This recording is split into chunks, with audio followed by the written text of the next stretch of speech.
राज्याच्या अर्थसंकल्पीय अधिवेशनात आमदार प्रणिती शिंदेंनी बुधवारी विविध प्रश्नांवर सरकारला धारेवर धरत जोरदार बॅटिंग केली।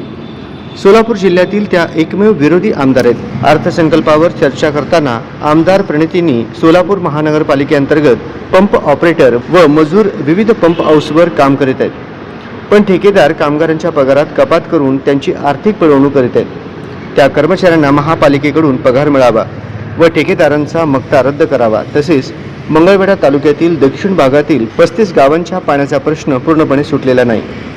आमदार भारत भालके यांच्या निधनानंतर लागलेल्या पोटनिवडणुकीच्या प्रचारात उपमुख्यमंत्री देवेंद्र फडणवीस यांनी मंगळवेढ्याचा आमदार भाजपचा करा, मंगळवेढा उपसा सिंचन योजनेला मंजुरी आणि केंद्रातून पैसे उपलब्ध करतो असे आश्वासन दिले होते, परंतु अद्याप त्याची पूर्तता झाली नाही। सोलापुरात अधिकाऱ्यांचा मनमानी सुरू आहे। नियोजनाअभावी शहराला पाणी पुरवठा सुरळीत होत नाही असे मुद्दे मांडले। आमदार प्रणिती शिंदे यांनी मांडलेले मुद्दे आपण पाहूया। सिव्हिल हॉस्पिटलमध्ये सिटी स्कॅन व MRI मशीन द्या। जिल्हा रुग्णालय सुरू करण्याची घाई सध्या सुरू असून पात्रता नसलेले कर्मचारी घेतले जात असल्याचा आरोप त्यांनी केला आहे।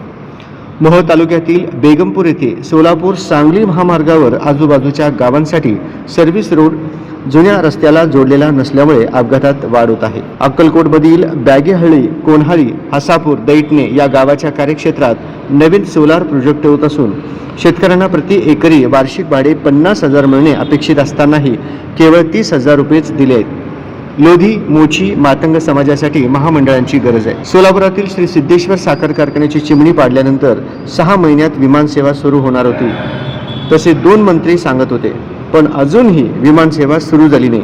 गोरामणी विमानतळासाठी निधी मिळणार होता, तोही मिळाला नाही असे मुद्दे आमदार प्रणिती शिंदेंनी मांडले।